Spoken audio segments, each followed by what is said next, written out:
Welcome to The Deep Dive, the show where we navigate the ever-expanding ocean of information, extracting the most vital insights so you don't have to feel like you're drowning. In a world deluged by what often feels like irrelevant information, clarity isn't just a nice-to-have, it's power. And let's be honest, maintaining a clear vision feels harder than ever. You, our listener, are here because you're seeking that shortcut to being truly well-informed without being completely overwhelmed. And today we're plunging into the profound insights of Yuval Noah Harari, specifically from his remarkable book, 21 Lessons for the 21st Century. For those unfamiliar with his work, Harari holds a PhD in history from Oxford, lectures at the Hebrew University of Jerusalem, and is the acclaimed author of global bestsellers like Sapiens and Homo Deus. His overarching question in this deep dive, and indeed what we aim to uncover today, is what is happening in the world today and what is the deep meaning of events? Exactly. Our mission with this deep dive is to extract those crucial nuggets from his profound observations, helping you understand the most pressing technological, political, and even personal challenges confronting humanity right now. This isn't just about reciting facts. It's about finding those aha moments, connecting the dots, and understanding why these issues matter directly to your life and our collective future. So let's begin. We're kicking off with part one, the technological challenge, and a truly stark observation from Harari. Disillusionment. The end of history has been postponed.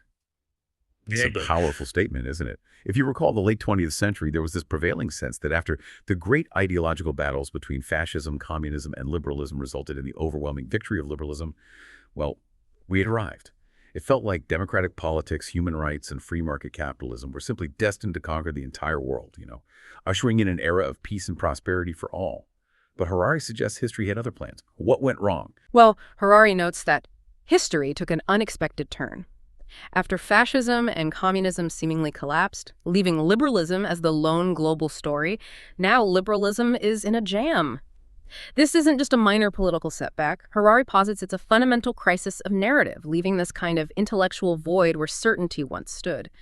He describes liberal elites as entering a state of shock and disorientation because their single, clear story has unraveled. The core insight here is that a society needs a coherent story, right? And when it unravels, fear and disorientation take hold, often leading to drastic, even apocalyptic interpretations of current events. Harari points to the widespread fears around events like Brexit and the rise of Donald Trump as perceived portents of the end of human civilization. Right, that feeling that everything's falling apart. And it's striking how, into this vacuum left by liberalism's breakdown, new narratives are emerging, often in the form of nostalgic fantasies about some local golden past. We see this everywhere. Donald Trump's Make America Great Again isn't about innovating the future. It's about recreating a bygone era. Brexiteers dreamed of a splendid isolation, hearkening back to Queen Victoria's era. Chinese elites are rediscovering imperial legacies. And in Russia, Putin's official vision is framed as resurrecting the old Tsarist empire. It truly highlights how, when a dominant story falters, people grasp for familiar, comforting narratives, even if they're unrealistic. Exactly, and what Harari finds particularly terrifying here is that feeling of being suddenly left without any story. While people are giving the system an angry kick in the stomach with these nostalgic movements, he provocatively suggests they might eventually come back to liberalism precisely because this void of alternatives is so unsettling. It suggests a lack of compelling global alternatives rather than a deep, enduring faith in the current system. For example, he mentions that for every Muslim youth who might travel to live under a Muslim theocracy, 100 Middle Eastern youths, he posits, would likely prefer to start a new life in liberal Germany. Interesting. So if the upheavals of the Industrial Revolution gave birth to the novel ideologies of the 20th century, like fascism, communism, and liberalism itself, then the future implies a similar upheaval. What does that historical context tell us about what's coming? Harari emphasizes that the coming revolutions in biotechnology and information technology are likely to require fresh visions. The challenges they pose are arguably far bigger than those brought by steam engines or electricity. This isn't just about minor adjustments. It demands completely new social and political models. He suggests the next decades will be marked by intense soul-searching to formulate these. This leads to the crucial question he poses. Can liberalism reinvent itself yet again, as it did after the crises of the 1930s and 1960s, and emerge more attractive than before? Or is it time for a completely new story that goes beyond not just the old gods and nations, but even the core modern values of liberty and equality? This is the fundamental challenge any new narrative will face. It must not only make sense of AI, big data, and bioengineering, but also incorporate them into a meaningful vision for the world of 2050. Right. From the broad strokes of societal narrative, we pivot to something intensely personal, our jobs. Harari's next discussion, work. When you grow up, you might not have a job, dives into an unsettling prediction, the potential emergence of a new, useless class. This isn't just about computers getting smarter, which is concerning enough. He argues it's fueled by breakthroughs in the life sciences and the social sciences, allowing scientists to hack humans by understanding the biochemical mechanisms behind our emotions and choices. This is where it truly gets interesting. Yes, Harari explains that what we often laud as human intuition is actually just sophisticated pattern recognition. It's not magic. Even highly skilled human professionals like good drivers, bankers, or lawyers make mistakes because their biochemical algorithms, the innate programming of our brains, are designed for ancient challenges, not our complex modern world. Machines, powered by machine learning and robotics, are continually improving, becoming more efficient and accurate in pattern recognition. This relentless improvement, Harari argues, pushes humans out of the job market, not just like 19th century wagon drivers who switched to taxis, but more like 19th century horses who are increasingly pushed out of the job market altogether. The very economic value of human labor diminishes when machines can perform tasks more effectively. And it's not just about losing one job. The challenge is what Harari calls perpetual retraining. Imagine a 40-year-old needing to reinvent herself as a drone pilot, only to need to reinvent herself again a decade later because even drone piloting becomes automated. This constant volatility won't be a one-off event. It will be a cascade of ever bigger disruptions. This makes it incredibly difficult to organize unions or secure labor rights, as professions might mushroom and disappear within a decade. It also means that the idea of a profession for life might seem antediluvian, totally ancient by 2050. The profound implication here is that the average human might actually lack the emotional stamina necessary for a life of such endless upheavals. Change itself is stressful, and the current hectic pace of the 21st century has already created a global epidemic of stress. If this volatility intensifies, preventing the sapiens' mind from snapping will require far more effective stress reduction techniques. So, the useless class, Harari predicts, might emerge not solely from an absolute lack of jobs, but equally from insufficient mental stamina. People simply might not be able to cope with the mental demands of constant self-reinvention. So what do we do about this? Harari explores the idea that preventing job losses entirely is unattractive and probably untenable because it would mean giving up the immense causative potential of AI and robotics. But he also suggests governments could deliberately slow down the pace of automation, drawing parallels to how we regulate things like human organ markets. What does this suggest about our control over technology? That's a critical point. It challenges the very notion that technology is deterministic. We can make choices. And Harari takes it even further, suggesting that it's far from certain that the future economy will need us even as consumers. He describes a theoretical economy where corporations could grow to the far reaches of the galaxy needing only robots and computers, without requiring humans even to buy their products. And we're already seeing hints of this. Algorithms are functioning as clients in stock exchanges, buying and selling commodities.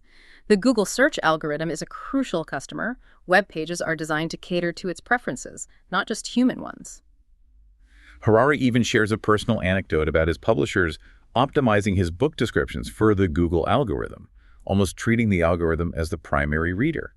It makes you wonder, if we're designing things for algorithms, who are the real customers? So given this vision of diminishing human relevance, what solutions does Harari propose? That anecdote really drives home the point, doesn't it? And to address this profound challenge, Harari indeed introduces new models for post-work societies, such as Universal Basic Income, UBI, or Universal Basic Services, UBS. He frames the debate as a choice between the capitalist paradise, UBI, which gives money directly to people, and the communist paradise, UBS, which involves governments subsidizing free education, healthcare, transport, etc. The bigger problem, he states, lies in defining what universal and basic actually mean. That's a huge point. How do you define universal? Are we talking about national initiatives like Finland's experiment? Or do we need global initiatives where tech giants are tasked to provide support for every human on Earth? And then, what is basic? From a biological perspective, it might just be calories. But culturally, it expands to things like decent education, healthcare, and even internet access today. The definitions shift profoundly depending on your cultural lens and the available resources. Exactly. And this leads to another form of potential inequality. If basic needs are provided free, fierce social competitions and political struggles will focus on non-basic luxuries, whether that's fancy self-driving cars or enhanced bioengineered bodies. The critical issue is that if the unemployed masses command no economic assets, it becomes hard to see how they could ever hope to obtain such luxuries. Yeah. This means the gap between the rich and those dependent on basic income might become not merely bigger, but actually unbridgeable. This is a new kind of chasm. But Harari doesn't leave us without some intriguing food for thought. He presents what he calls the most successful experiment so far for a contented post-work life. Ultra-Orthodox Jewish men in Israel. About 50% of them never work, dedicating their lives to studying Holy Scriptures, supported by their wives and government subsidies. He suggests this group, often seen as anachronistic by secular Israelis, might actually be the model of the future rather than as a fossil from the past. Right, and he clarifies this isn't about everyone becoming Orthodox Jews, but rather that in a post-work world, the quest for meaning and for community might eclipse the quest for a job.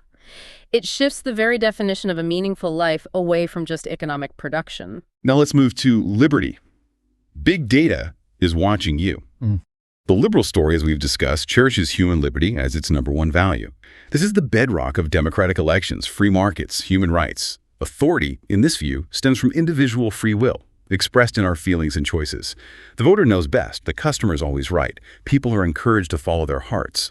But Harari sees a profound vulnerability in this reliance on individual feeling. Can you elaborate? Well, Harari highlights this reliance on feelings as the Achilles heel of liberal democracy. He recounts how Michael Gove, a key Brexit figure, justified his political actions by appealing to what your heart tell you. The danger is clear. For once, somebody, whether in Beijing or in San Francisco, gains the technological ability to hack and manipulate the human heart, democratic politics will mutate into an emotional puppet show. Science now suggests that our feelings are not some mysterious free will, but biochemical mechanisms designed to quickly calculate survival probabilities. We don't feel millions of neurons computing probabilities, so we erroneously believe that our fear of snakes or our opinions about the European Union are the result of some mysterious free will. This brings us to a truly transformative idea, the rise of algorithmic authority. For millennia, authority came from divine laws. Then, with liberalism, it shifted to human free will. But now, Harari suggests, authority is shifting from humans to algorithms. Historically, relying on feelings made sense because no external system could understand our inner biochemical processes better than we could. But now, with biotech deciphering the human body and infotech providing unprecedented data processing power, a confluence occurs. Big data algorithms that can monitor and understand my feelings much better than I can are emerging. Harari states, my illusion of free will is likely to disintegrate as we daily encounter institutions that understand and manipulate what was previously our inaccessible inner realm. We already see this in action. Medical decisions increasingly rely on computer calculations over human feelings or even doctors' predictions. Algorithms could soon monitor our health 24/7, detect diseases early, and recommend personalized treatments, all custom-built for our unique biology. This extends far beyond medical decisions. Algorithms already influence our everyday choices, from Netflix recommendations to Google Maps. If you ignore Google Maps and get stuck in traffic next time you listen, right? Harari calls this out, reminding us that the ability to navigate is like a muscle, use it or lose it. Applied to major life decisions, this gets even more profound. If AI makes better decisions about careers and relationships, then human life will cease to be a drama of decision-making. Democratic elections, free markets, and even art would make little sense in such a world. This raises an important question, though. How do algorithms handle ethical dilemmas? Harari discusses the classic philosophical car problem, or trolley problem. Should a self-driving car swerve to save 2 kids, risking the owner's life? Philosophers have debated this for millennia, but humans often forget their philosophical views in crises, following emotions instead. He cites the infamous Princeton seminarians experiment from 1970, where students on their way to give a lecture on the Good Samaritan parable failed to stop and help a distressed person planted in their path. Right. It shows the gap between ethical theory and actual human behavior in the moment. Algorithms, however, won't have to be perfect to outperform humans. They just need to be better than the humans, given over 1 million annual traffic deaths caused by human drivers. While he provocatively suggests killer robots, being emotionless, could always adhere to the dry letter of the military code, potentially preventing atrocities. He quickly adds that the true problem isn't AI itself, but the natural stupidity and cruelty of their human masters. Srebrenica, where an organized massacre reflected policy, shows that emotionless robots would have worsened the atrocity, not prevented it, if the code was ruthless. That's a chilling point. It then brings us to the dawn of digital dictatorships. Historically, democracies outperformed dictatorships because they diffused data processing power. But Harari warns that 21st century technology could allow dictatorships to concentrate too much information and power in one place and process it effectively. He emphasizes this won't be a return to Hitler or Stalin. Digital dictatorships will be as different from Nazi Germany as Nazi Germany was different from Ancien regime France. While human figureheads will likely remain at the highest levels, giving the illusion of control, their decisions will be shaped by AI. So the real danger. The greatest danger, he posits, is if we invest too much in AI and too little in human consciousness. In such a scenario, sophisticated artificial intelligence of computers might only serve to empower the natural stupidity of humans. We're unlikely to face a robot rebellion, but rather hordes of bots who know how to press our emotional buttons better than our mother to sell us cars, politicians, or ideologies. He gives a chilling example from the West Bank, where an algorithm mistranslated "good morning" to "kill them," leading to a Palestinian laborer's arrest. Harari suggests this might be just a primitive preview to what billions will eventually experience all over the planet, leading to a banal apocalypse by clicking. Wow. Okay, shifting gears. Let's confront equality. Those who own the data own the future. For the past few decades, we've been told a comforting story. Globalization and new technologies would lead to greater equality worldwide. But Harari offers a truly startling counter-prediction. He argues the 21st century might create the most unequal societies in history, with the potential to divide the species itself into different biological castes. That's a profound statement. How does he see this unfolding? This deep inequality, Harari explains, goes back to the Stone Age, but it multiplied after the agricultural revolution with property ownership, leading to rigid hierarchical societies. Even today, the statistics are alarming. The richest 1% owns half the world's wealth. Even more shockingly, the richest 100 people together own more than the poorest 4 billion. Staggering numbers. They really are. This existing economic chasm, he warns, could directly translate into biological inequality through expensive, life-extending, or ability-upgrading treatments. For the super rich, this means they will finally have something really worthwhile to do with their stupendous wealth. Beyond status symbols, they might literally buy life itself or enhanced cognitive and physical abilities. The terrifying outcome, then, is a small class of superhumans and a massive underclass of useless Homo sapiens. And as the masses lose economic and political power, the state might lose its incentive to invest in their health, education, and welfare. Harari states it plainly, quote, "It's very dangerous to be redundant. The future of the masses would then depend entirely on the goodwill of a small elite. And in times of crisis, like a climate catastrophe, it would be very tempting and easy to toss the superfluous people overboard." Exactly. This scenario could even deglobalize the world.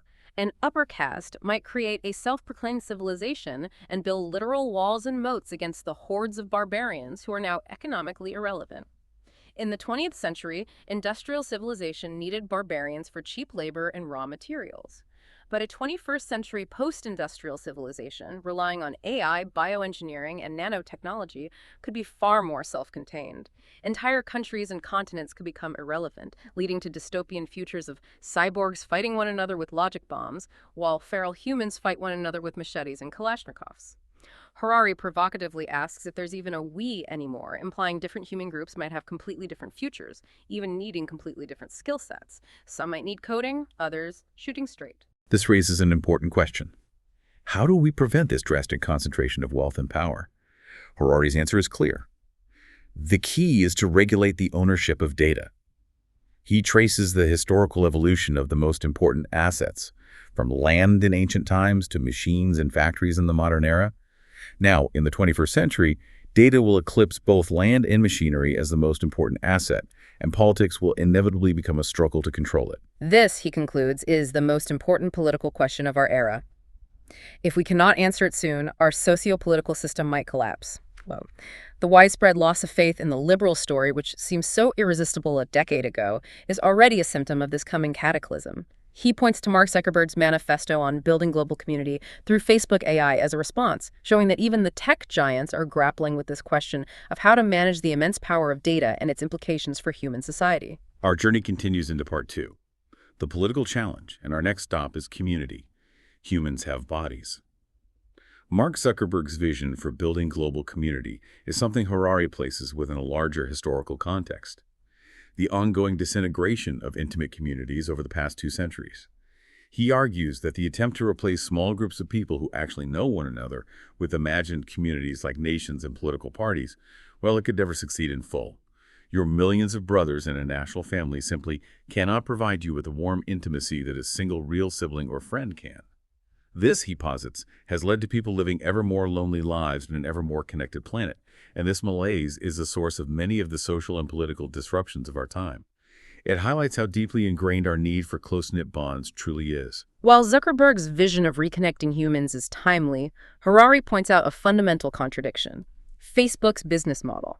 It's built on capturing people's attention and selling it to advertisers, which often directly contradicts true community building. To truly achieve its stated goal, Facebook would need to change its entire business model and privilege social concerns over financial interests. That's a monumental shift. He also connects this to the broader critique of tech giants' tax evasion. It's a powerful point. Harari asks, how can you extol the virtues of community while refusing to financially support the most important community services? Things like roads, hospitals, and sewage systems are still essential because, as the chapter title reminds us, humans, quite simply, have bodies. We still exist in the physical world and rely on its infrastructure. This emphasizes Harari's deeper point. Humans are becoming estranged from their bodies, senses, and physical environment, leading to feelings of alienated and disoriented. He argues that losing touch with your body is probably more important than the decline of religious or national bonds. While humans have lived for millions of years without religions or nations, they cannot live happily if they are disconnected from their bodies. If you don't feel at home in your body, you will never feel at home in the world. Yeah, that's resonant. He paints a vivid picture. Ancient foragers possessed a keen awareness, meticulously watching the ground for a telltale bulge indicating mushrooms, or listening to the grass for a snake. They ate with utmost attention. Contrast that with modern affluent societies who wander between the supermarket aisles while texting messages, eating in haste in front of a screen, hardly paying attention to the actual taste. It's a stark reminder of how disconnected we've become from our immediate physical reality. And this brings us back to the practical challenge of intimate communities. Harari notes, the average Homo sapiens is probably incapable of intimately knowing more than 150 individuals. Therefore, the time and energy spent on online friendships, no matter how global, might come at the expense of your ability to know your next-door neighbors. He frames it as zero-sum game beyond a certain point. The true test for tech companies, then, will be if an engineer invents a tool that causes people to spend less time online buying things and more time in meaningful offline activities. Would it be adopted or suppressed? Makes you think. From the local community, we expand our view to civilization. There is just one civilization in the world. This immediately challenges a widely held belief, often fueled by arguments against immigration and for an unabashed Western identity, the clash of civilizations thesis. This idea argues for irreconcilable differences between diverse civilizations, leading to an inevitable conflict. Harari calls this thesis misleading. He argues that even Islamic fundamentalism, despite its medieval fantasies, challenges a global civilization, not just Western civilization. Radical Islamists, he notes, are influenced by Marx and Foucault as much as Muhammad, making them an errant offshoot of the global culture we all share, rather than something entirely alien. He points out that the Islamic State itself united both Iran and the United States against it precisely because it threatens the existing global order. And he challenges the Eurocentric view that European civilization is defined solely by democracy and human rights. He asks, what are we to make of Sparta and Julius Caesar, of the Crusaders and the Conquistadors, of the Inquisition and the slave trade, of Louis XIV and Napoleon, of Hitler and Stalin? Were they all intruders from some foreign civilization? This historical context really broadens our perspective. Right, you can't just pick and choose the convenient parts of history. Exactly. Harari argues that European civilization, like all cultures and religions, is anything Europeans make of it, defined more by its changes they undergo than by any continuity. German identity, for instance, isn't some fixed essence. It's defined by grappling with Nazism while upholding liberal values today. This dynamic view suggests that civilizations are not static entities destined to clash, but constantly evolving entities, often defined by their internal disputes and transformations. He further illustrates this with how ancient synagogues had no gender segregation, contradicting modern Orthodox practices, or how ISIS's take on Islam is brand new, despite their claims to purity. Distortions of ancient traditions characterize all religions. He then traces a powerful historical trend: human groups merging into larger and larger entities, Saxons merging into Germans, Franks into French, English, Scots, and Welsh into Britons, and now, he says, the few remaining civilizations have been blending into a single global civilization. While political, ethnic, cultural, and economic divisions endure, they do not undermine fundamental unity. This is a crucial point. 1,000 years ago, the Earth had dozens of different political models. Today, there's a single paradigm for a successful state, which he illustrates with the Anna Karenina principle. Successful states are all alike, but every failed state fails in its own way. Parliaments, human rights discourse, and international law are adopted worldwide. Even the Taliban, despite their rejection of modern norms, sought international recognition as the legitimate government of Afghanistan, demonstrating adherence to the global political order. A powerful illustration of this global conformity is the Olympics. The opening ceremonies, the national anthems, the flags, nearly all nations conform to a similar structure and sentiment. Despite our different identities, Harari concludes, when it comes to the practical stuff, how to build a state, an economy, a hospital, or a bomb, almost all of us belong to the same civilization. Our shared practicalities far outweigh our perceived differences. That's a really interesting way to frame it. This leads us naturally to nationalism. Global problems need global answers. This segment lays out a critical imperative. We have a global ecology, a global economy, and global science, but we're still largely stuck with national politics. How does Harari illustrate the dangers of this disconnect? He starts with the nuclear challenge, recalling the palpable threat in 1964, evident in Lyndon B. Johnson's famous Daisy advertisement. Despite widespread fears, humankind successfully rose to the nuclear challenge through an internationalist world order. This regime averted nuclear war and fostered unprecedented peace. Abandoning this hard-won internationalist framework for nationalist power politics, he argues, would be an irresponsible gamble. Nuclear weapons have raised the stakes and changed the fundamental nature of war and politics. Nations, he insists, must privilege the prevention of nuclear war over the interests of any particular nation. End. He challenges our country first, nationalists, to ask if their nation can protect itself from nuclear destruction alone. The answer is almost certainly no. Then, the ecological challenge. Harari describes Homo sapiens as an ecological mass murderer, highlighting expanding deserts, disappearing ice caps, rising oceans, and more frequent extreme weather events. These changes, he warns, will lead to hundreds of millions of refugees. He stresses the urgency. We are rapidly approaching a number of tipping points, beyond which even dramatic emissions drops won't reverse the trend. Hello, I am Homo sapiens, and I am a fossil fuel addict, he states, emphasizing that we need to enter rehab today, not tomorrow. The problem is fundamentally global. Even if one nation, say Kiribati, reduces its emissions to zero, it can be submerged if others don't follow. Global problems require global action, not merely national answers. Makes sense. And the third existential threat he highlights is technological disruption, the merger of infotech and biotech. There is simply no nationalist answer to the doomsday scenarios ranging from digital dictatorships to a global useless class. Exactly. He explains the race to the bottom. If one country genetically engineers human embryos, others will be forced to do the same to gain advantage, even if they initially forbid it, because nobody can afford to remain behind. Avoiding this requires some kind of global identity and loyalty. The unsettling link is that climate change may actually accelerate high-risk technologies, similar to how world wars drove rapid tech development like tanks, radar, nuclear bombs.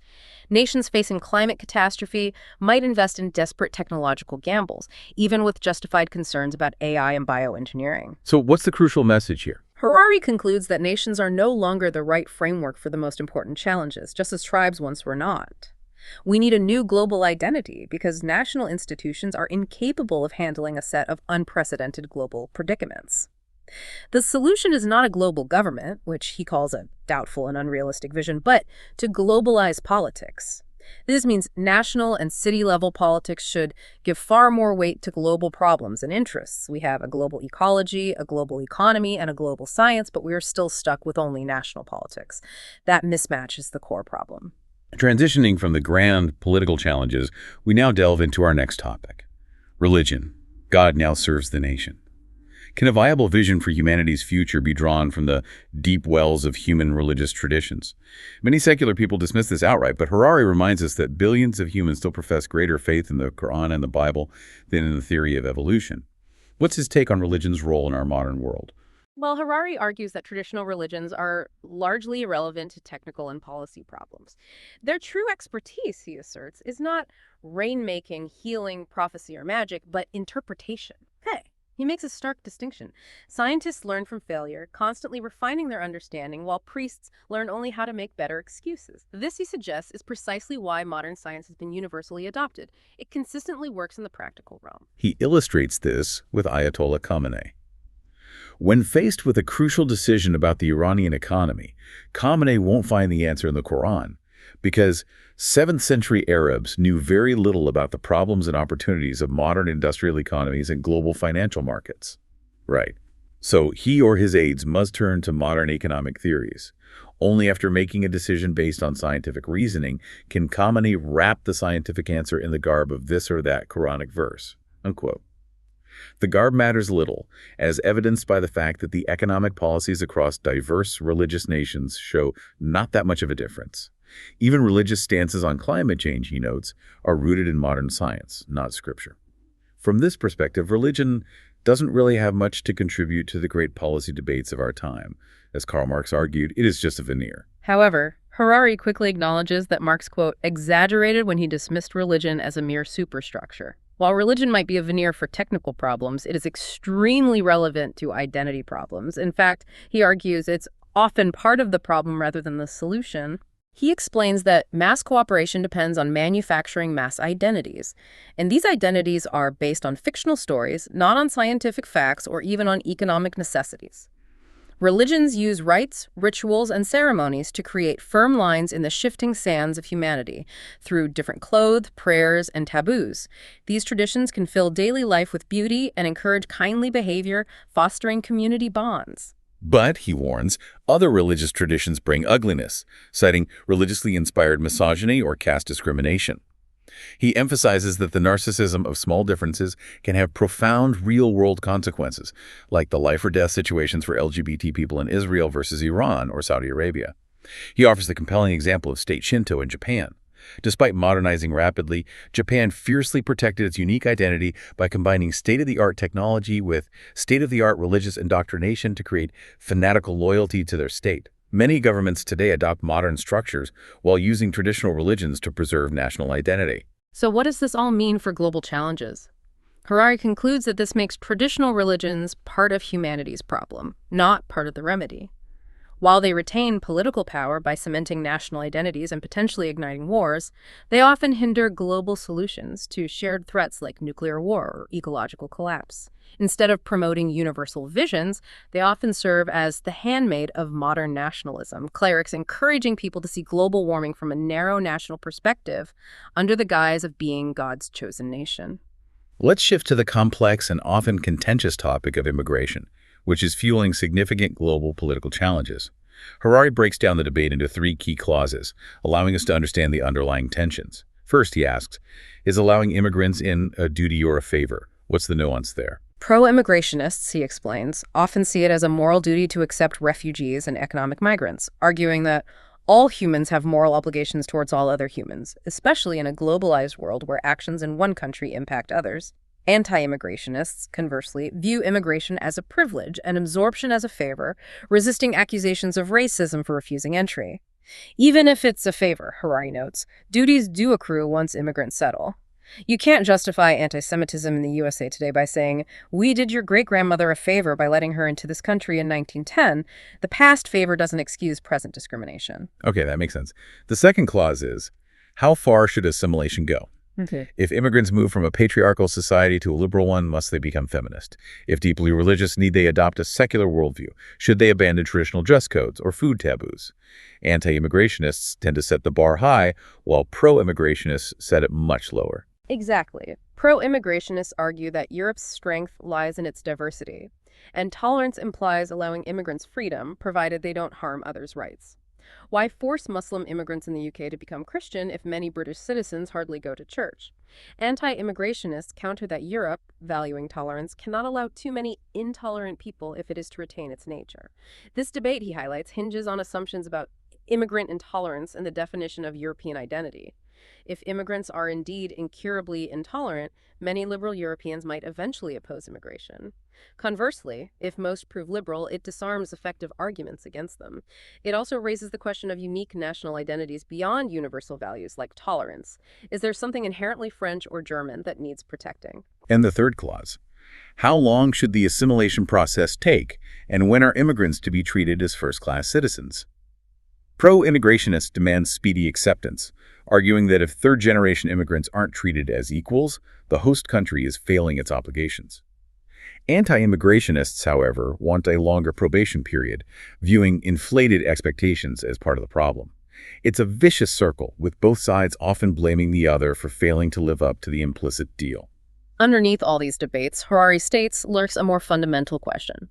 Are all cultures inherently equal, or do we think that some cultures might well be superior to others? He observes that traditional, biologically based racism is waning. Instead, the world is now full of culturists, meaning people who judge others, or even entire groups, based on perceived cultural traits rather than traditional biological race. Think of it as a bias against specific ways of living, thinking, or behaving rather than skin color. And here's where Harari introduces a truly compelling idea. He suggests that culturist arguments might occasionally make good sense, unlike biological racism, which is scientifically baseless. He uses the fictional example of Coldia, a culture that represses conflict, versus Warmland, which expresses it. Yeah. He asks, is it unethical for a Warmland firm to penalize Coldians based on cultural style if human relations are crucial to the job? It's a provocative question. Anthropologists, sociologists, and historians are often uneasy with this, as it sounds dangerously close to racism, but they cannot deny cultural differences exist. However, Harari quickly adds that culturist claims often suffer from three major flaws: confusing local superiority with objective superiority, what works in one context might not work elsewhere, oversimplifying complex cultures into stereotypes, and ignoring that cultures are dynamic, not static, they change. Right. So what's the crucial message here? Even if some culturist claims about average differences between groups might be statistically valid, they raise incredibly complex questions about discrimination, affirmative action, and the extent to which host cultures should try to inculcate their norms in immigrants. It highlights that even well-intentioned arguments about cultural differences can become fraught with peril and easily slip into prejudice if not handled with extreme care and humility. Let's shift focus now to a topic that often dominates headlines and our fears. Yeah. Terrorism. Why do we fear it so much when traffic accidents kill about 1.25 million people altogether annually, and diabetes and air pollution kill millions more? What's the disproportionate impact that Harari identifies? Harari defines terrorism as a military strategy that aims to change the political situation by spreading fear rather than by causing material damage. It's almost always used by very weak parties who cannot inflict much material damage on their enemies. The striking feature, he says, is an astounding disproportion between the actual strength of the terrorists and the fear they manage to inspire. He contrasts the scale. The Battle of the Somme in 1916 caused over 1 million casualties. Terrorist attacks, even 9/11 with around 3,000 dead, are puny in comparison to conventional warfare casualties. In 2002, at the height of Palestinian terror against Israel, more Israelis died in car accidents than from terror. So if the material damage is so small, how do terrorists achieve their goals? Terrorists achieve their goals by hoping the enemy will overreact, causing a more violent military and political storm than the terrorists themselves could ever create. This is likened to a fly that tries to destroy a china shop. The fly, too weak to move a teacup, gets inside a bull's ear, buzzing until the enraged bull destroys the shop. This, he argues, is what happened after 9/11 as Islamic fundamentalists incited the American bull to destroy the Middle Eastern china shop. Now they flourish in the wreckage. Harari suggests that terrorists think like theater producers, not army generals. The 9/11 attacks are remembered for the collapse of the Twin Towers, not the Pentagon attack, because the towers had immense audiovisual effect. We judge terrorism by its emotional rather than material impact. Okay. To combat terrorism effectively, then, we too must think like theater producers. What does that mean for us? Nothing the terrorists do can defeat us, Harari stresses. We are the only ones who can defeat ourselves if we overreact in a misguided way to the terrorist provocations. He explains that the legitimacy of the modern state is based on its promise to keep the public sphere free of political violence. Even sporadic acts of political violence are seen as a deadly threat to the state's legitimacy, like a small coin in a big empty jar makes a lot of noise. This perceived threat forces governments to orchestrate immense displays of force, which in many cases poses a far greater danger than the terrorists themselves think security measures invasions. Right, the reaction can cause more harm. Exactly. The third front against terrorism, Harari says, is the imagination of each and every one of us. Terrorists hold our imagination captive. We repeatedly rehearse the attacks in our minds. The terrorists kill 100 people and cause 100 million to imagine that there is a murderer lurking behind every tree. It is the responsibility of every citizen to liberate his or her imagination from the terrorists and to remind ourselves of the true dimensions of this threat. Our own inner terror is what prompts the media to obsess and governments to overreact. From the fear of terror, we move to the specter of war. Never underestimate human stupidity. Despite a global situation that often feels like it's rapidly deteriorating and warmongering back in vogue, Harari presents a surprising counter-narrative. The last few decades have been the most peaceful era in human history. Violence accounts for only 1% of human deaths today, down from 15% in early agricultural societies and 5% in the 20th century. How can he make such a claim? While some fear a new global conflict like 1914, there's a key difference. In 1914, war had great appeal to elites because of concrete historical examples of successful wars contributing to economic prosperity and political power. Think of colonialism. In 2018, however, successful wars seem to be an endangered species. He cites the British invasion of Egypt in 1882, losing only 57 soldiers, as an example of how profitable imperial wars used to be. Contrast this with the greatest victory in living memory, the U.S. over the Soviet Union, which was achieved without major military confrontation. The U.S.'s military fiascos in Iraq and Afghanistan underscore that traditional warfare often leads to humiliation and wasted resources. China's ascent, he notes, is strictly to economic factors, avoiding armed conflict since 1979.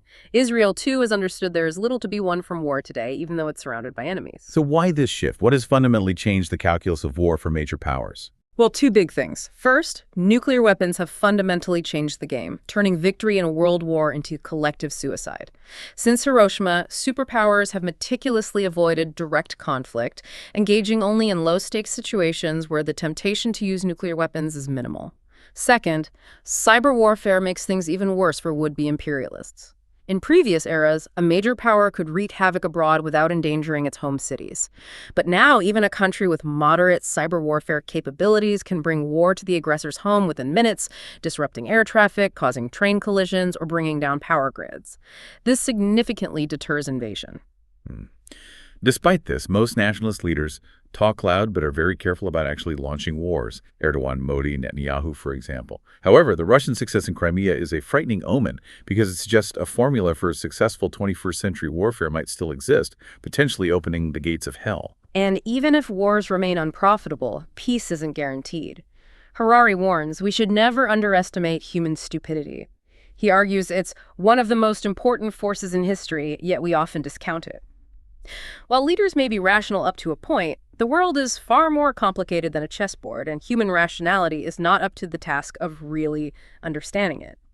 He shares a personal anecdote. His Israeli yoga teacher claiming Abraham invented yoga based on a misinterpretation of a biblical passage. This illustrates how crass egotism and self-serving narratives can blind intelligent groups to truth. He points out that this kind of egocentric groupthink, where one's own people are seen as the center of the universe, can lead to dangerously irrational decisions, potentially overriding the logical arguments against war. Okay, let's turn now to humility, ethics before the Bible. This chapter challenges our ethnocentric moral narratives. Harari critiques the Israeli concept of the three great religions, Christianity, Islam, Judaism, which often implies all major religious and ethical traditions emerge out of the womb of Judaism. He calls this a baseless and insolent idea. How does he support that? He provides compelling evidence for ethics before the Bible. Chimpanzees, he notes, exhibit moral behaviors like respecting property rights and helping the weak. This happened millions of years before the Bible instructed ancient Israelites. He further cites the ancient Egyptian story of the eloquent peasant, written centuries before Moses, which explains why officials must provide justice for the poor. Many biblical laws, he points out, were simply copied from rules accepted in Mesopotamia, Egypt, and Canaan centuries earlier.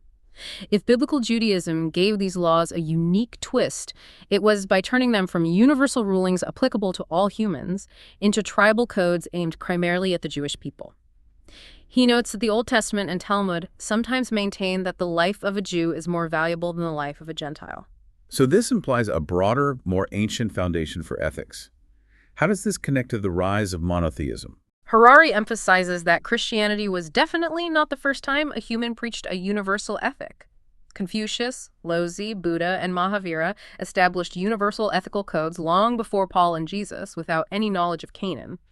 Buddha and Mahavira even instructed followers to avoid harming any sentient beings whatsoever, including insects. This leads to Harari's controversial but thought-provoking claim that from an ethical perspective, monotheism was arguably one of the worst ideas in human history. Wow. Okay. Why? He argues that monotheism did little to improve moral standards, but undoubtedly was to make many people far more intolerant than before, contributing to religious persecutions and holy wars. Polytheists, he explains, found it perfectly acceptable that different people will worship different gods and rarely persecuted others for religious beliefs. Monotheists, in contrast, believed their god demanded universal obedience, leading to crusades, jihads, inquisitions, and discrimination. He cites Emperor Theodosius, who made all religions except Christianity and Judaism illegal, even suppressing the Olympic Games. By insisting there is no god but our God, the monotheist idea tended to encourage bigotry. This challenges some deeply held assumptions. But what about the significant contributions of certain religious groups to science, like the extraordinary number of Jewish Nobel laureates? How does Harari address that? He acknowledges the extraordinary contribution of Jews to modern science, 20% of Nobel laureates in science, despite being less than 0.2% of world population. However, he clarifies that this was a contribution of individual Jews rather than of Judaism as a religion or a culture. Most important Jewish scientists acted outside the religious sphere, contributing significantly only once they had abandoned the yeshivas in favor of the laboratories. Harari argues that the Jewish habit of seeking the answers to all questions by reading ancient texts was a significant obstacle to Jewish integration into the world of modern science. He asks if Einstein's theory of relativity was Jewish physics or Darwin's theory of evolution Christian theory. Of course not. The lack of Nobel Prizes for ultra-Orthodox or other Jewish communities who remained primarily in traditional religious study further supports this point, suggesting the scientific breakthroughs came from embracing secular inquiry, not religious dogma. From the critique of traditional religions, we now turn to a more positive definition of secularism, a demanding ethical code. Harari doesn't just define secularism by what it isn't, like a belief in God, but by its core commitments. What are these foundational principles? Its most important commitment is to the truth, based on observation and evidence rather than on mere faith. It means not confusing truth with belief. Secularism, he explains, does not sanctify any group, any person, or any book as if it and it alone has sole custody of the truth. Instead, it sanctifies the truth wherever it may reveal itself, whether in ancient fossilized bones, images of far-off galaxies, tables of statistical data, or the writings of diverse human traditions. This commitment to an evidence-based pursuit of truth, he argues, underlies modern science itself. Okay, truth first, and the second. The second chief commitment is compassion, rooted in a deep appreciation of suffering. Secular people abstain from murder not because God says so, but because killing inflicts immense suffering on sentient beings. This avoids the danger of believing a God commands killing heretics or witches based on faith alone. So secularism, by this definition, sounds like a pragmatic, empathetic approach to moral problems. Precisely. While secular ethics faces difficult dilemmas, it approaches them by weighing feelings of all concerned parties, examining observations, and seeking a middle path to cause as little harm as possible, rather than following absolute divine commands. Secular education, he posits, teaches the courage to admit ignorance and venture into the unknown. Harari states, "Questions you cannot answer are usually far better for you than answers you cannot question." Modern history, he observes, shows that societies admitting ignorance are more prosperous but also more peaceful. People afraid of losing their truth, he notes, tend to be more violent. He clarifies that secularism judges behavior, not appearance or ceremony. A person can follow the most bizarre sectarian dress code, yet act out of a deep commitment to the core secular values. He gives examples. Jewish scientists, Christian environmentalists, Muslim feminists, Hindu human rights activists, all are full members of the secular world if they're loyal to scientific truth, compassion, equality, and freedom. It sounds like an ideal framework. Yet, Harari acknowledges secularism's main problem. It probably sets the ethical bar too high. What are the implications of this? This pressure, he argues, causes secular movements to repeatedly mutate into dogmatic creeds. Marxism, initially presented as scientific, hardened into Stalinism, a godless but extremely dogmatic religion leading to mass extermination. Similarly, capitalism, starting as a scientific theory, gradually solidified into a dogma with free market mantras repeated irrespective of realities on the ground. So even secular ideas can become rigid? Yes. Every religion, ideology, and creed has its shadow. Christians, he suggests, must ask how their religion of love allowed the Inquisition, Marxists how their teachings led to the Gulag, scientists how their project destabilized the global ecosystem. Secular science's key advantage, however, is its willingness to admit its mistakes and blind spots. If you believe in an absolute truth revealed by a transcendent power, you cannot easily admit error. But if you believe in a quest for truth by fallible humans, admitting blunders is inherent. Harari's personal test for leadership. What was the biggest mistake your religion, ideology, or worldview committed? What did it get wrong? If no serious answer, I, for one, would not trust you. We now move into part 4, truth. Harari starts by validating a feeling many of us share.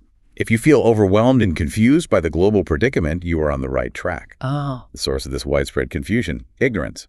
Let's dive into what that means. He explains that humans became masters of the world due to groupthink and what he calls the knowledge illusion, a reliance on others' knowledge. We think we know a lot individually, but most of our knowledge resides in the collective. This worked evolutionarily, but now causes trouble because the world is becoming ever more complex and people fail to realize just how ignorant they are. He illustrates this with people proposing policies on climate change or GMOs knowing next to nothing, or holding strong views on foreign conflicts without being able to locate the countries on a map. People rarely appreciate their ignorance because they lock themselves inside an echo chamber of like-minded friends and self-confirming news feeds where their beliefs are constantly reinforced and seldom challenged. Yeah, the filter bubble effect. Right. He also warns that providing people with more and better information is unlikely to improve matters. Bombarding people with facts is likely to backfire because most of our views are shaped by communal groupthink rather than individual rationality, and people don't like too many facts, and they certainly don't like to feel stupid. And here's where Harari introduces a truly compelling idea. He claims that great power inevitably distorts the truth. How does power warp our perception of reality? Power, he explains, is about changing reality rather than seeing it for what it is. If you have a hammer, everything looks like a nail. If you have great power, everything looks like an invitation to meddle. And even if you resist the urge, everyone around you will be affected by the gravitational pull of power. Anyone speaking to those in power has an agenda, leading to empty slogans and cliches. He shares a personal anecdote of a disappointing dinner with Benjamin Netanyahu.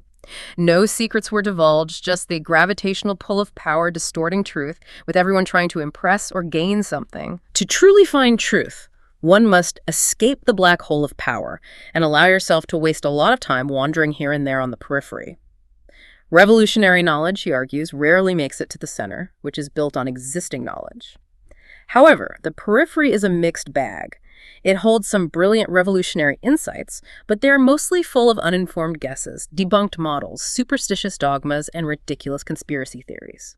This means seeking truth requires discernment and a willingness to explore, knowing that most of what you find might be worthless. Okay, let's shift to justice, the overwhelmed moral sense. Bringing this together, what's the larger picture?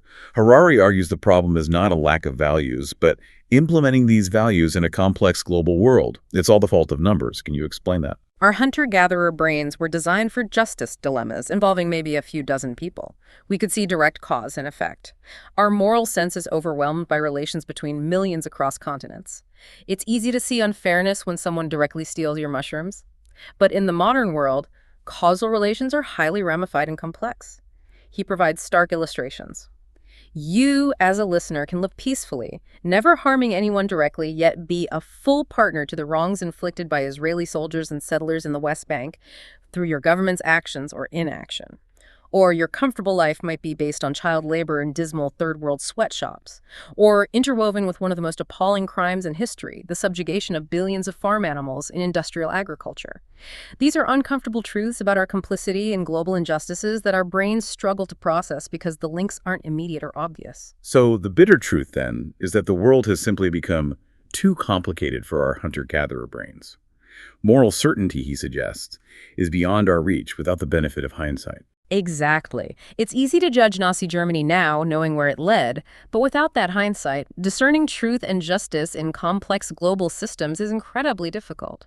And even if you belong to a disadvantaged group and have deep first-hand understanding of that experience, that does not mean you understand the viewpoint of all other such groups.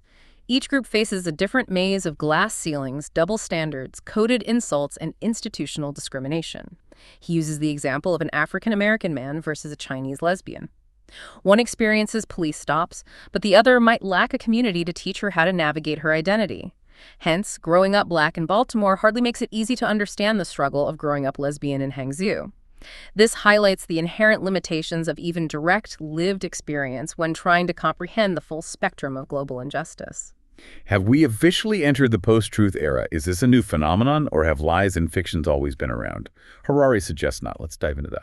Yeah, he provides compelling examples of historical fake news and politically motivated lies.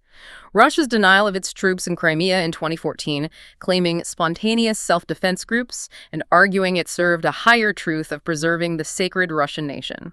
Harari reminds us that this isn't new. He even cites the blood libel of Hugh of Lincoln from 1255, a centuries-old piece of fake news that led to massacres and expulsions of Jews and eerily echoes modern phenomena like Pizzagate. As he puts it, well, some fake news lasts only 700 years. Wow. He notes Joseph Goebbels' method. A lie told once remains a lie, but a lie told 1,000 times becomes the truth, echoed by Hitler.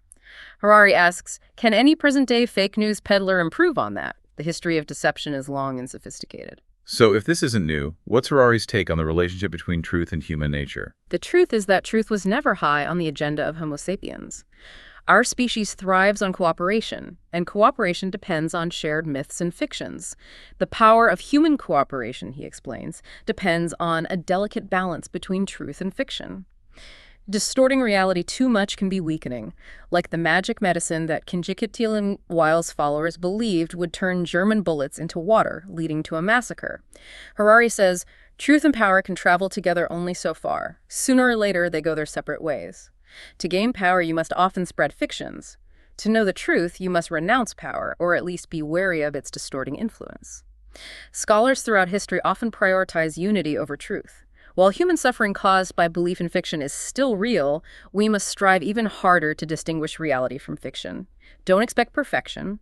Some politicians and newspapers are still better than others, making an honest effort to find out the truth. So naturally, the question then becomes, how can you, the listener, avoid brainwashing and verify your sources of information?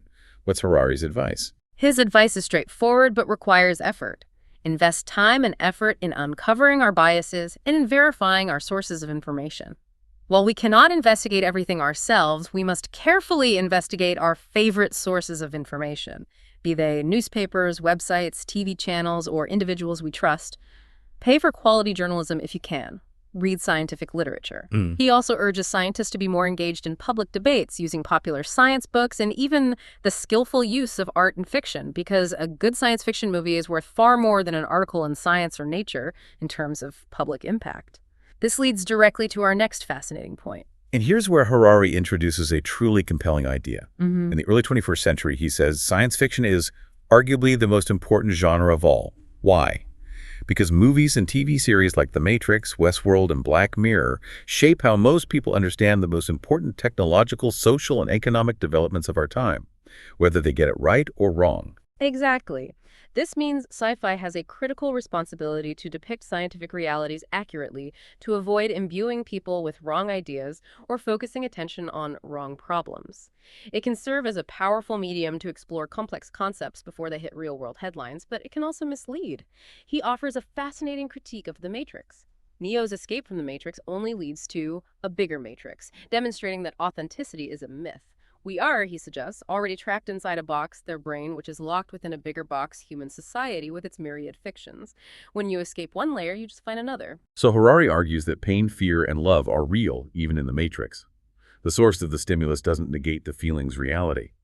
Exploring the mind, therefore, can be done inside the Matrix as well as outside it. He then dissects a common sci-fi trope, the victory of mind over matter. Harari contends humans gain control not by inventing tools, but by manipulating human minds. The mind, he states, is an object shaped by history and biology, not a free subject. There is no authentic self waiting to be liberated from the manipulative shell. He praises Inside Out for brutally dismantling this myth, adopting a neurobiological view where Riley is a huge robot managed by a collection of conflicting biochemical mechanisms, joy, sadness, anger, controlling her actions. This animated film, he suggests, comes closer to scientific understanding than many live-action blockbusters. It's a great point. This brings us to Aldous Huxley's Brave New World, where Mustafa Mond chillingly explains that civilization has absolutely no need of nobility or heroism because they are symptoms of political inefficiency. In a properly organized society, there are no temptations to resist, no divided allegiances. Virtue is achieved effortlessly, with a drug called soma that gives a holiday from the facts, calms anger, and reconciles enemies. Christianity without tears, that's what soma is. This depicts a future where virtue is achieved effortlessly, raising profound questions about the meaning of human struggle and suffering when they are no longer necessary for a good life. What does meaning become then? We've now reached Part V, Resilience. This section attempts to answer one of the most critical questions for the 21st century. How do you live in an age of bewilderment when the old stories have collapsed and no new story has yet emerged to replace them? Specifically for a baby born today, what skills will they need for 2050 or the 22nd century? What should we teach them to help them survive and flourish? Let's dive into what that means. In the past, schools focused on cramming information because it was scarce and often censored. Learning basic facts in geography, history, or biology was a huge improvement. But now, Harari notes, we are flooded by enormous amounts of information. Censors don't block information. They spread misinformation or distracting us with irrelevancies, making it alarmingly easy to inundate the public with conflicting reports and red herrings. So what's the real takeaway here for education? The last thing a teacher should give their pupils is more information. They already have too much. Instead, people need the ability to make sense of information, to distinguish importance from irrelevance, and crucially, to combine many bits of information into a broad picture of the world. Western liberal education has idealized this, but often been rather slack in practice. Harari argues there's no time left to construct a good synthesis in the future. Decisions about life's future will be based on our present worldview, and if this generation lacks a comprehensive view, the future could be decided at random. He adds that accelerating change and longer lifespans mean the traditional model of life. A stable job, a fixed identity will be obsolete. Who am I will be a more urgent and complicated question throughout life, leading to immense levels of stress. When you're young, life is flux and exciting. By midlife, most people prefer stability, but holding on to a stable identity in a rapidly changing world means risking becoming a clueless fossil. To stay relevant, one needs the ability to constantly learn and to reinvent yourself, certainly at a young age like 50, despite the neurological fact that the adult brain is less malleable than the teenage brain. And what about technology as a crutch? That's an even riskier gamble. Technology isn't inherently bad. If you know what you want, it can help. But if you don't know what you want in life, it will be all too easy for technology to shake your aims for you and take control of your life. He points to those zombies who roam the streets with their faces glued to their smartphones. It makes you wonder, who controls whom? As biotechnology and machine learning improve, it will become easier to manipulate people's deepest emotions and desires, making it more dangerous than ever to just follow your heart. When corporations like Coca-Cola, Amazon, and Baidu, or even governments can pull the strings of your heart, how can you distinguish yourself from their marketing? This is the core challenge. So naturally, the question then becomes, to succeed in this daunting future, you will need to work very hard on getting to know your operating system better, to know what you are and what you want from life. This ancient advice, know thyself, is never more urgent than in the 21st century because you have serious competition. Coca-Cola, Amazon, Baidu, and the government are all racing to hack you. not your smartphone, not your computer, not your bank account. They are in a race to hack you and your organic operating system. We are living in the era of hacking humans. Wow, that's a powerful framing. With old stories crumbling in an uncertain future, how do we find meaning in life? This leads us to meaning, the stories we live by. Harari asserts the enduring human need to believe in stories, even fictional ones. Right.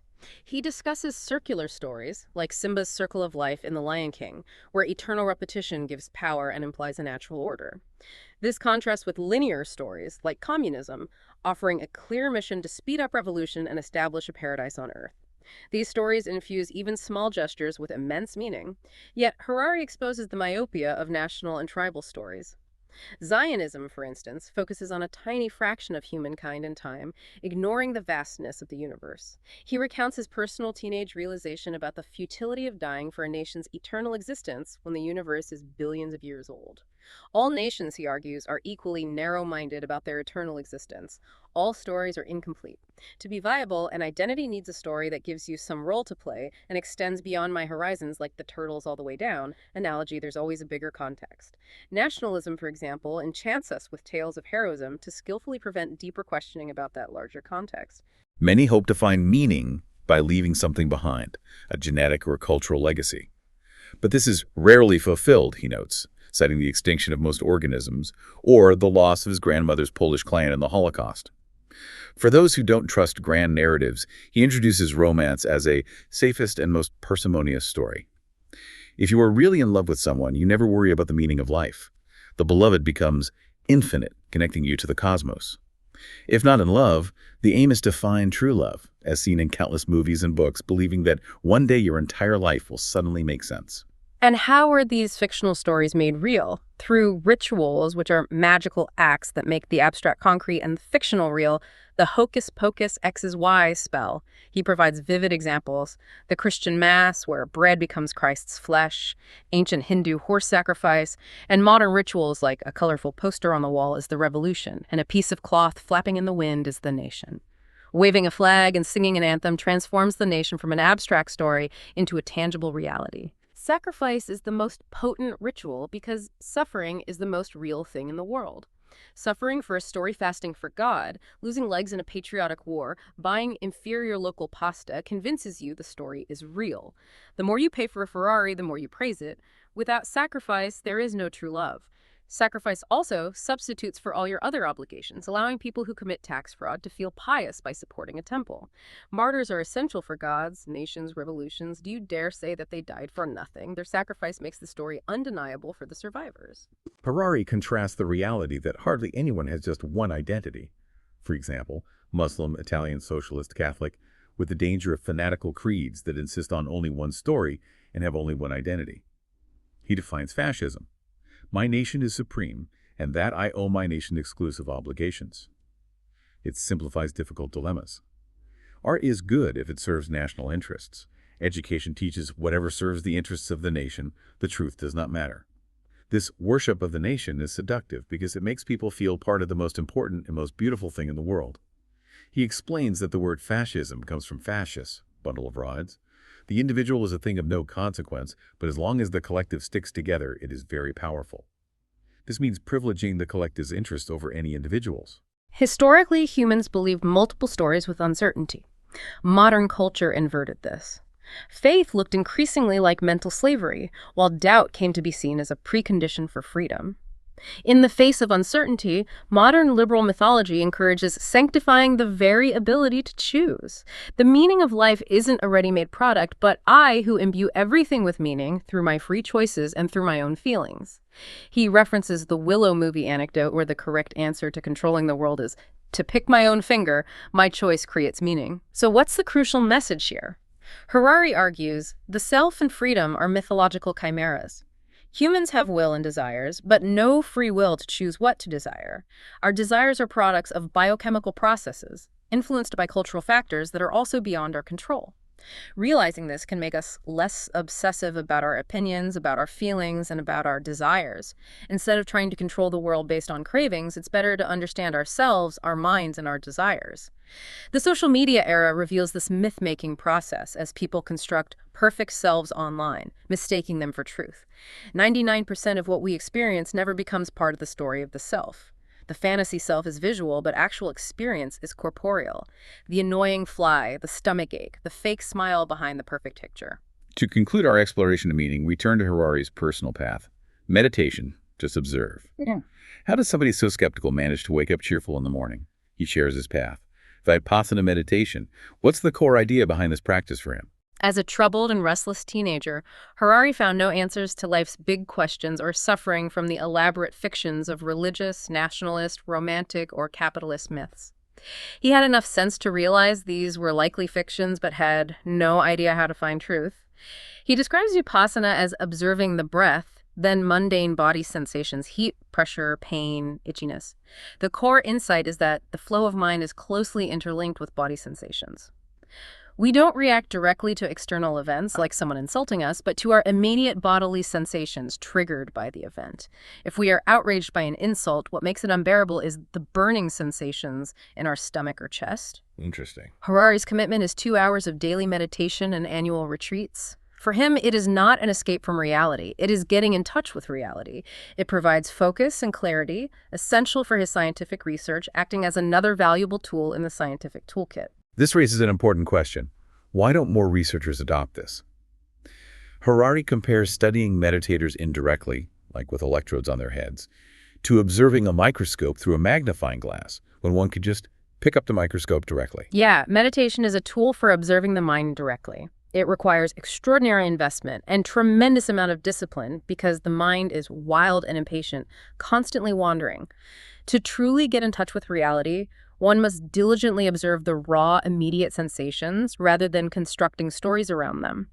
Harari cautions that no story can all too easily become just another story. Even pursuing liberation through meditation can become a heroic epic. He cites the example of Buddhist kings of Burma and Siam who, despite devotion to Buddha and preaching ethical codes, fought relentlessly, killing, looting, and raping. Their narrative didn't stop the suffering. The most real thing in the world is suffering. So when you are confronted by some grand story and you wish to know whether it's real or imaginary, what's the key question to ask? Harari's test is, one of the key questions to ask is whether the central hero of the story can suffer. A nation, for example, like the Christ of Nations, Poland, is a metaphor. It has no body, no mind, and no feelings whatsoever. Its suffering is metaphorical. In contrast, the suffering of a Warsaw woman raped by invading troops is 100% real, even if caused by beliefs in fictions like Russian nationalism. Okay, so the crucial message here. Beware politicians who use mystical terms, sacrifice, eternity, purity, redemption, to disguise and excuse real suffering. Always translate such hogwash into real terms: a soldier crying in agony, a woman beaten and brutalized, a child shaking in fear. The ultimate truth about the universe, meaning, and identity isn't a story. It begins by observing suffering and exploring what it is. This simple, direct observation cuts through all the fictional narratives and grand tales to the most undeniable aspect of human experience. We've just taken a deep dive into Yuval Noah Harari's 21 Lessons for the 21st Century, exploring the profound challenges of our time, from the technological disruptions reshaping work and liberty, the political complexities of nationalism, religion, and immigration, all the way to the very nature of truth and the stories we use to create meaning. Harari's insights really encourage us to critically examine the narratives that shape our lives and societies, pushing us to understand the world not as we wish it to be, but as it truly is, even when that means confronting uncomfortable truths. The emphasis on individual resilience, particularly through understanding our own minds and the reality of suffering, offers a powerful path forward in an age of bewildering change. So as you go about your day, think about this. If the most real thing in the world is suffering, how does truly acknowledging that shift your perspective on the stories you believe, the choices you make, and the causes you support? Yeah. What fictional story are you living by right now that might be shaping your desires or guiding your actions, and are you willing to maybe just observe it for what it is? Keep asking those difficult questions. Keep seeking clarity. And remember that sometimes the most profound answers are found not in grand narratives, but in the quiet observation of reality itself. Join us next time for another deep dive.